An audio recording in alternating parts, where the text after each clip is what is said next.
You will hear a number of different recordings, and you have to answer questions on what you hear. There will be time for you to read the instructions and questions, and you will have a chance to check your work. All the recordings will be played once only. The test is in 4 sections. At the end of the test, you will be given 10 minutes to transfer your answers to an answer sheet.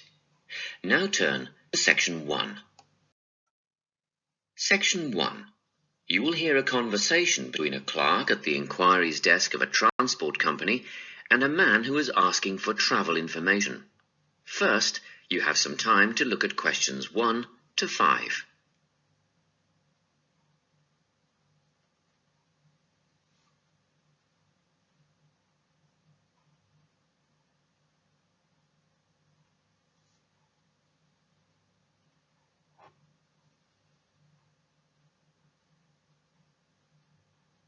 You will see that there is an example that has been done for you. On this occasion only, the conversation relating to this will be played first. Good morning, Travel Link. How can I help you? Good morning. I live in Bayswater and I'd like to get to Harbour City tomorrow before 11 a.m. Well, to get to Bayswater... No, I live in Bayswater. My destination is Harbour City. Oh, sorry, right. So that's Bayswater to Harbour City. Are you planning to travel by bus or train? The man wants to go to Harbour City, so Harbour City has been written in the space. Now we shall begin. You should answer the questions as you listen, because you will not hear the recording a second time. Listen carefully and answer questions 1 to 5. Good morning, Travel Link. How can I help you? Good morning. I live in Bayswater and I'd like to get to Harbour City tomorrow before 11 a.m. Well, to get to Bayswater... No, I live in Bayswater. My destination is Harbour City. Oh, sorry. Right, so that's Bayswater to Harbour City. Are you planning to travel by bus or train? I don't mind, really. Whichever option is faster, I suppose. Well, if you catch a railway express, that'll get you there in under an hour. Let's see. Yes, if you can make the 9:30 a.m. express, I'd recommend you do that. Great. Which station does that leave from? Helendale is the nearest train station to you. Did you say Helensvale? No, Helendale. That's Helendale. What's the best way to get to the Helendale station then? Well, hang on a minute while I look into that. Now, it seems to me that you have 2 options. Option 1 would be to take the 7:06 bus from the Bayswater Shopping Centre to Central Street. When you get there, you transfer to another bus which will take you to the station. Or the second option, if you don't mind walking a couple of kilometres, is to go directly to Central Street and get straight on the bus going to the train station. OK. Which bus is that? The 792 will take you to the station. I guess the walk will be good for me, so that might be the better option. What time do I catch the 792? There are 2 buses that should get you to the station on time. One just before 9 o'clock and one just after. But look, at that time of the morning, it might be better to take the earlier one, just in case there's a traffic jam or something. The 8:55 is probably safer than the 9:05. Yeah, I don't want to miss the train, so I'll be sure to get on the 5 to 9 bus. Before you hear the rest of the conversation, you have some time to look at questions 6 to 10.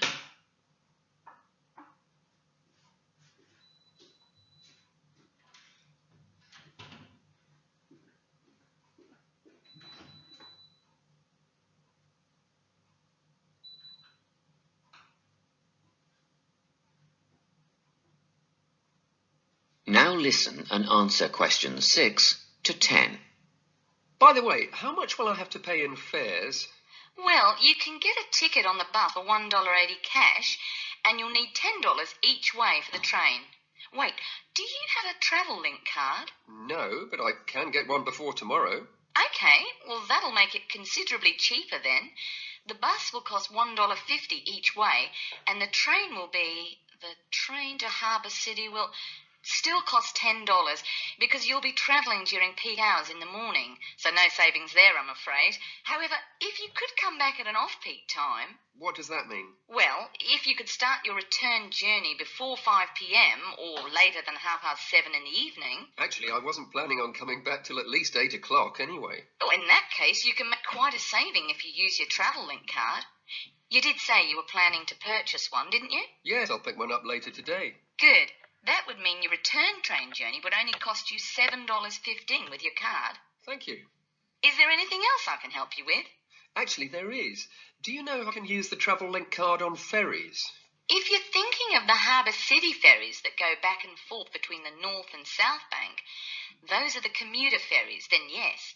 A one-way trip costs $4.50, but with your card you'd make a 20% saving and only pay $3.55. So $3.55 for the commuter ferry. What about the tour boats? You mean the tourist ferries that go upriver on sightseeing tours? No, they only take cash or credit card. They're not part of the Travel Link company. Oh, I see. I don't suppose you know the cost of a tour? In actual fact, I do, because I took a friend on the trip upriver just last week. We decided on the afternoon tour, and that was $35 each.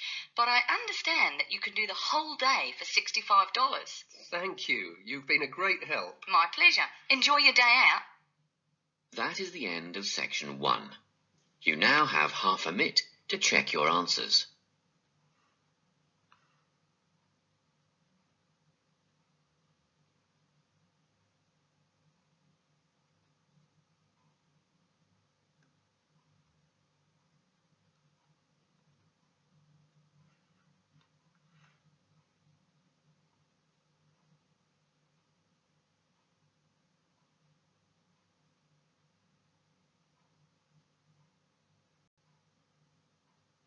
Now turn to section 2.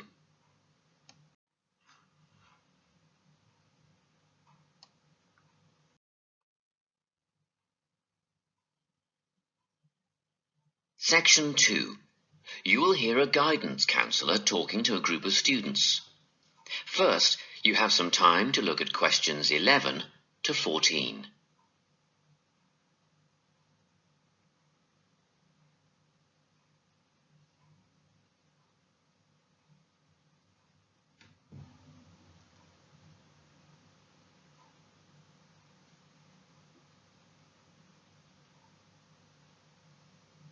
Listen carefully and answer questions 11 to 14. Hello, everyone. I'm the Counselling Administrator here at St Ives College, and I've been asked to come and talk to you about our counselling team and the services that we offer. We have 3 professional counsellors here at St Ives, Louise Bagshaw, Tony Denby and Naomi Flynn. They each hold daily one-on-one sessions with students, but which counsellor you see will depend on a number of factors. If you've never used a counsellor before, then you should make an appointment with Naomi Flynn. Naomi specialises in seeing new students and offers a preliminary session where she will talk to you about what you can expect from counselling, followed by some simple questions about what you would like to discuss. This can be really helpful for students who are feeling a bit worried about the counselling process. Naomi is also the best option for students who can only see a counsellor outside office hours. She is not in on Mondays, but starts early on Wednesday mornings and works late on Thursday evenings, so you can see her before your first class or after your last class on those days. Louise staffs our drop-in centre throughout the day. If you need to see someone without a prior appointment, then she is the one to visit. Please note that if you use this service, then Louise will either see you herself or place you with the next available counsellor. If you want to be sure to see the same counsellor on each visit, then we strongly recommend you make an appointment ahead of time. You can do this at reception during office hours or by using our online booking form. Tony is our newest addition to the counselling team. He is our only male counsellor, and he has an extensive background in stress management and relaxation techniques. We encourage anyone who is trying to deal with anxiety to see him. Tony will introduce you to a full range of techniques to help you cope with this problem, such as body awareness, time management, and positive reinforcement. Before you hear the rest of the talk, you have some time to look at questions 15 to 20.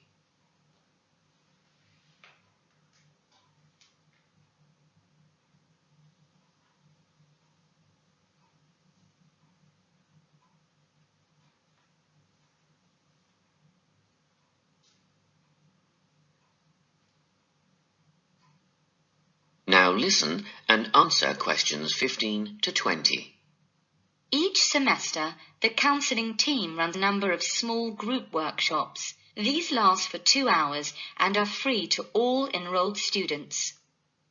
Our first workshop is called Adjusting. We've found that tertiary education can come as a big shock for some people. After the structured learning environment of school, it is easy to feel lost. In this workshop, we will introduce you to what is necessary for academic success. As you might expect, we're targeting first-year students with this offering. Getting organised follows on from the first workshop. Here, we're going to help you break the habit of putting things off, get most out of your time, and discover the right balance between academic and recreational activities. With Getting Organised, we're catering to a broader crowd, which includes all undergraduates and postgraduates. Next up is a workshop called Communicating. The way people interact here may be quite different to what you're used to, especially if you've come from abroad. We'll cover an area that many foreign students struggle with, how to talk with teachers and other staff. We'll cover all aspects of multicultural communication. International students tend to get a lot out of this class, so we particularly encourage you to come along. But I must say that sometimes students from a local background find it helpful too, so everyone is welcome. The anxiety workshop is held later on in the year and deals with something you will all be familiar with, the nerves and anxiety that come when exams are approaching. Many students go through their entire academic careers suffering like this, but you don't have to. Come to this workshop and we'll teach you all about relaxation and how to breathe properly, as well as meditation and other strategies to remain calm. We've tailored this workshop to anyone who is going to sit exams. Finally, we have the motivation workshop. The big topic here is how to stay on target and motivated during long-term research projects.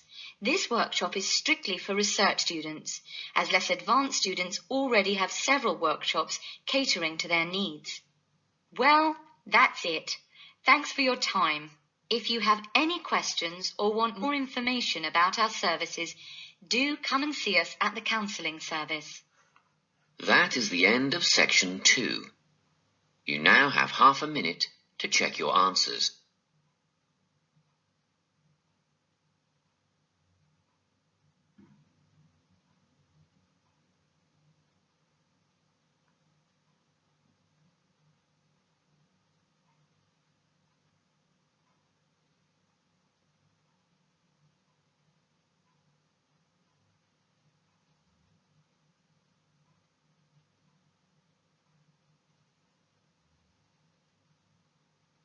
Now turn to section 3.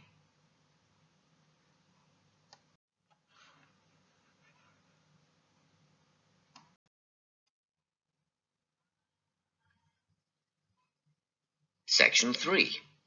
You will hear a conversation between a tutor and 2 students who are preparing for an English literature test. First, you have some time to look at questions 21 to 24.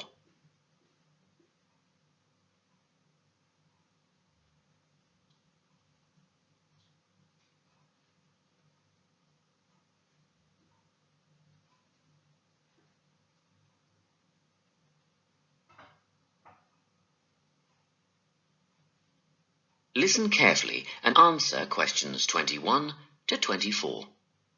Hello, Lorna, Ian. Glad you could make it. You're the only 2 who put your names down for this literature tutorial, so let's get started, shall we? I want to run over some aspects of the novel Secret Garden with you before the test next week. Be sure to take some notes and ask questions if you need to. Hey, Lorna, have you got a spare pen? Sure, here you are. Okay, so the story follows two key characters. You should refer to them as protagonists, who go by the names of Mary Lennox and Colin Craven. The story is set shortly after the turn of the 20th century, and the narrative tracks the development of the protagonists as they learn to overcome their own personal troubles together. That's quite a common storyline, isn't it? Yes, you're right, Lorna. So what can you tell me about the character of Mary? Well, in the beginning, she is an angry, rude child who was orphaned after a cholera outbreak and forced to leave India and move to the United Kingdom to her uncle's house in Yorkshire. That's right. And there she meets Colin, who spends his days in an isolated room, believing himself to be permanently crippled, with no hope of ever gaining the ability to walk. The two strike up a friendship, and gradually learn, by encouraging each other, that they can both become healthy, happy, and fulfilled in life. Will we need to remember a lot of these details for the exam? Just the basic outline. Examiners don't want to read a plot summary. They know what the book is about. Focus on narrative technique instead, such as point of view. What's that mean? It's all about how we see the story. This story, for example, is written from the perspective of what is called an omniscient narrator. Omniscient means all-knowing. So, as readers, we get to see how all characters feel about things, what they like and don't like, and what their motivations are in story. Before you hear the rest of the conversation, you have some time to look at questions 25 to 30.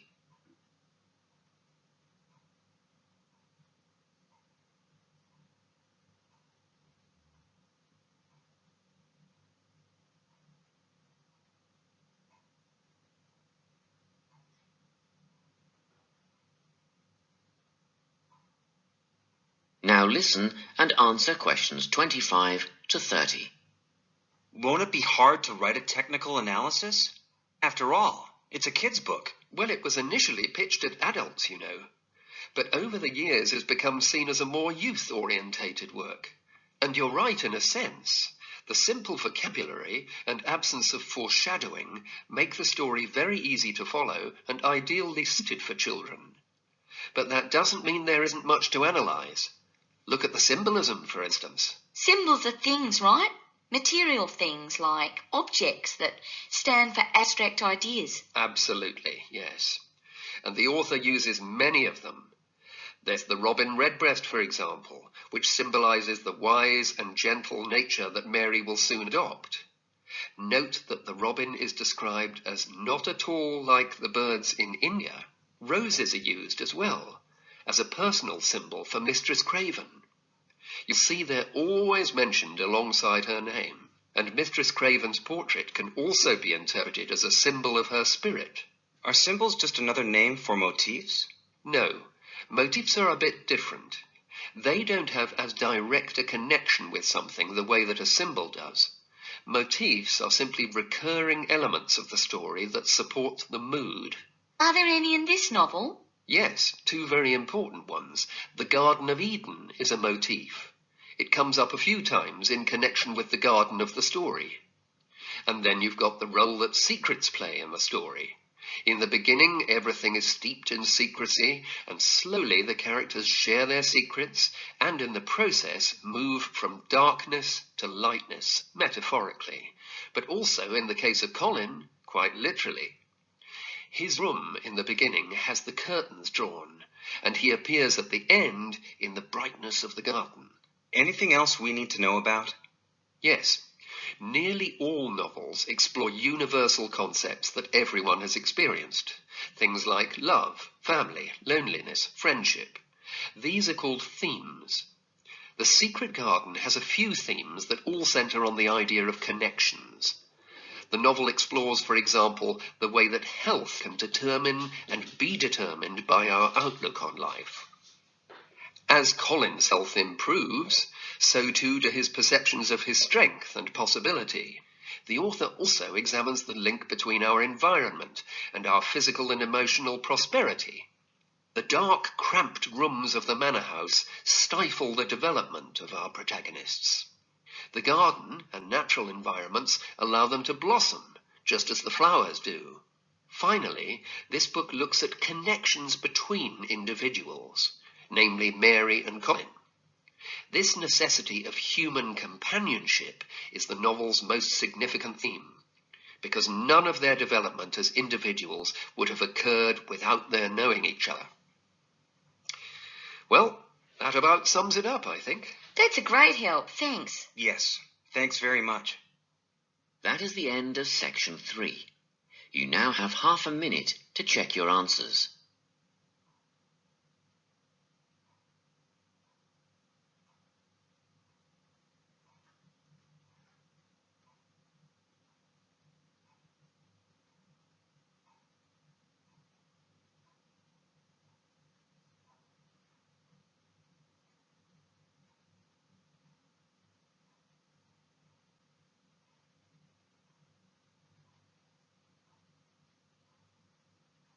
Now turn to section 4.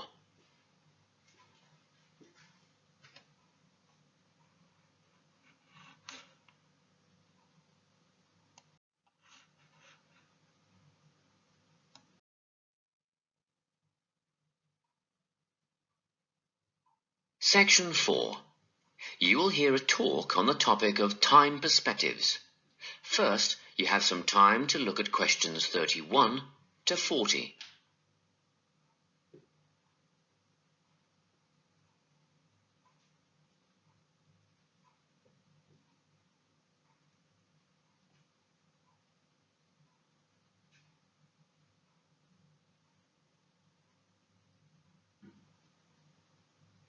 Listen carefully and answer questions 31 to 40. Today, I'm going to be talking about time. Specifically, I'll be looking at how people think about time and how these time perspectives structure our lives. According to social psychologists, there are 6 ways of thinking about time, which are called personal time zones. The first 2 are based in the past. Past positive thinkers spend most of their time in a state of nostalgia, fondly remembering moments such as birthdays, marriages, and important achievements in their life. These are the kinds of people who keep family records, books, and photo albums. People living in the past negative time zone are also absorbed by earlier times, but they focus on all the bad things, regrets, failures, poor decisions. They spend a lot of time thinking about how life could have been. Then, we have people who live in the present. Present hedonists are driven by pleasure and immediate sensation. Their life motto is to have a good time and avoid pain. Present fatalists live in the moment too, but they believe this moment is the product of circumstances entirely beyond their control. It's their fate, whether it's poverty, religion, or society itself. Something stops these people from believing they can play a role in changing their outcomes in life. Life simply is, and that's that. Looking at the future time zone, we can see that people classified as future active are the planners and go-getters. They work rather than play and resist temptation. Decisions are made based on potential consequences, not on the experience itself. A second future-orientated perspective, future fatalistic, is driven by the certainty of life after death and some kind of a judgment day when they will be assessed on how virtuously they have lived and what success they have had in their lives. Okay, let's move on. You might ask, how do these time zones affect our lives? Well, let's start at the beginning. Everyone is brought into this world as a present hedonist. No exceptions. Our initial needs and demands, to be warm, secure, fed, and watered, all stem from the present moment. But things change when we enter formal education. We're taught to stop existing in the moment and to begin thinking about future outcomes. But did you know that every 9 seconds a child in the USA drops out of school? For boys, the rate is much higher than for girls. We could easily say, well, boys just aren't as bright as girls. But the evidence doesn't support this. A recent study states that boys in America, by the age of 21, have spent 10,000 hours playing video games. The research suggests that they'll never fit in the traditional classroom because these boys require a situation where they have the ability to manage their own learning environment. Now, let's look at the way we do prevention education. All prevention education is aimed at a future time zone. We say, don't smoke or you'll get cancer. Get good grades or you won't get a good job. But with present-orientated kids, that just doesn't work. Although they understand the potentially negative consequences of their actions, they persist with the behavior because they're not living for the future. They're in the moment right now. We can't use logic, and it's no use reminding them of potential fallout from their decisions or previous errors of judgment. We've got to get in their minds just as they're about to make a choice. Time perspectives make a big difference in how we value and use our time. When Americans are asked how busy they are, the vast majority report being busier than ever before. They admit to sacrificing their relationships, personal time, and a good night's sleep for their success. 20 years ago, 60% of Americans had sit-down dinners with their families, and now only 20% do. But when they're asked what they would do with an 8-day week, they say, oh, that'd be great. They would spend that time laboring away to achieve more. They're constantly trying to get ahead, to get toward a future point of happiness. So, it's really important to be aware of how other people think about time.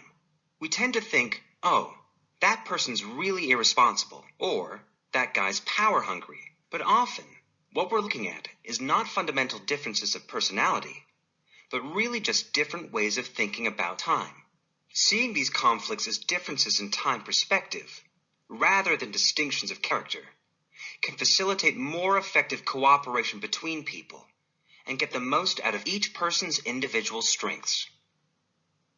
That is the end of section 4. You now have half a minute to check your answers.